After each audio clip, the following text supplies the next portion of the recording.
Assalamualaikum warahmatullahi wabarakatuh. Perkenalkan, nama saya Wanda Ajeng Lestari dari program NAS Angkatan 10 Universitas Aisyah Surakarta. Di sini saya akan mengkaji primary survei pada pasien kegawat darurat. Di sini mencangkup A, B, C, D, dan E. A yaitu airway, B adalah breathing, C adalah circulation, D adalah disability, dan E exposure. Sebelum kita melakukan mengetahui keamanan yang harus diperhatikan. Yang pertama yaitu aman diri. Aman diri kita harus memakai alat pelindung diri ataupun APD seperti masker, handscone, celemek, kacamata, dan sebagainya. Kemudian yang kedua yaitu aman lingkungan. Karena ini pasien sudah datang di IGD atau sudah di IGD, jadi untuk aman lingkungan yaitu dengan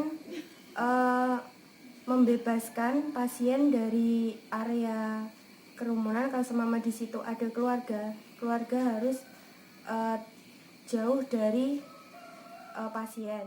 Ketiga yaitu aman pasien. Karena ini tadi ada di IGD, berarti kita mengunci bed pasien. Kemudian yang dilakukan setelah mengetahui keamanan apa saja yang harus diperhatikan, kita mengecek respon pasien, apakah pasien sadar atau tidak. Pak, bangun Pak, bangun.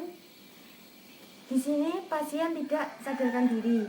Kemudian karena kita di IGD, kita minta bantuan ke teman-teman.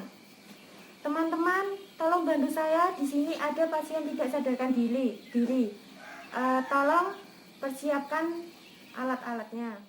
Di airway yang harus kita lakukan adalah look, listen, feel. Kita harus melakukan look, listen, dan feel. Look yaitu melihat pergerakan dinding dada. Kemudian yang melihat apakah ada obstruksi jalan nafas atau sumbatan jalan nafas. Kemudian untuk listen, kita mendengarkan apakah ada suara tambahan. Kemudian untuk feel, kita merasakan ada atau tidaknya nadi karotis di sini. Kemudian ini kita langsung saja melakukan tindakan, yaitu tiga-tiganya, yaitu look, listen, dan feel. Kita cek nadi karotis sambil kita melihat pergerakan dada dan kita mendengarkan apakah ada suara tambahan. Di sini pergerakan dinding dada ada, kemudian terdengar suara ngorok atau snoring, dan di sini tadi saya melihat ada sumbatan pada jalan nafas, yaitu lidah jatuh ke belakang. Kemudian di sini kita akan membebaskan yang sumbatan pada jalan nafas.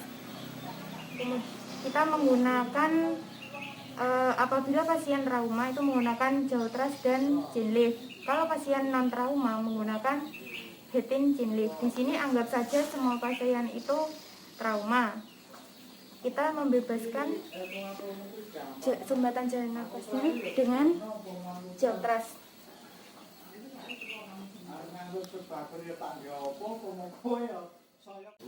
Di sini karena di IGD dan teman-teman sudah datang, kita ambil OPA untuk menghindari lidah jatuh ke belakang lagi.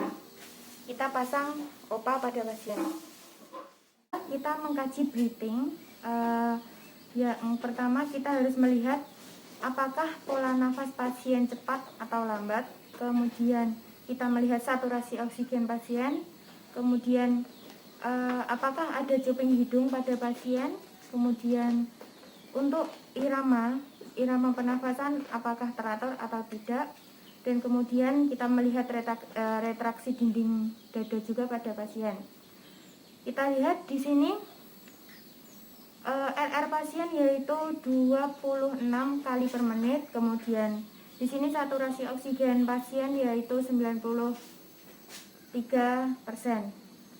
Jadi di sini pada breathing pasien mengalami masalah. Kita akan mengatasi masalahnya dengan memberikan terapi oksigen dengan NRM yaitu 12 sampai 15 ml. Kemudian setelah kita memberikan terapi, kita lihat apakah masalah pernafasan pada pasien teratasi atau tidak. Apabila pasien ini tidak teratasi, kita lanjut ke yang C, yaitu sirkulasi teraba atau tidak. Kemudian kita lihat apakah ada sianosis, kita lihat warna kulit pada pasien, dan kita melihat kapitali refill pada pasien itu kurang dari 3 detik atau lebih dari 3 detik. Kemudian kita lanjut ke yang D, yaitu disability.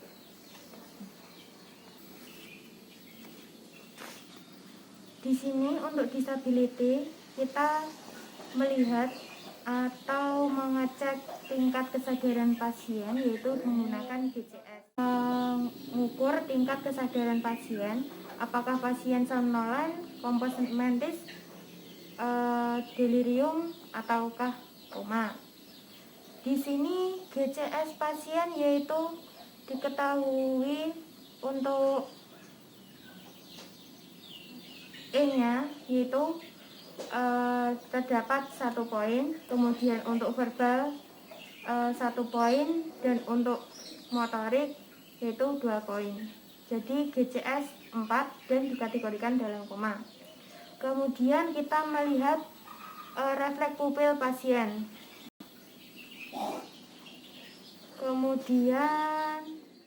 Kemudian kita juga melihat refleks cahaya pada pasien. Kemudian yang terakhir adalah pengkajian yaitu exposure. Apakah di sini pasien mengalami hipotermia, deformitas tulang, apakah pasien terdapat edema, ataukah pasien nyeri, dan apakah ada laserasi dan penetrasi. Itu saja pengkajian ABCDE atau pengkajian primary survei pada pasien kegawatan darurat. Sekian yang dapat saya sampaikan. Apabila ada salah kata, saya mohon maaf. Wassalamualaikum warahmatullahi wabarakatuh.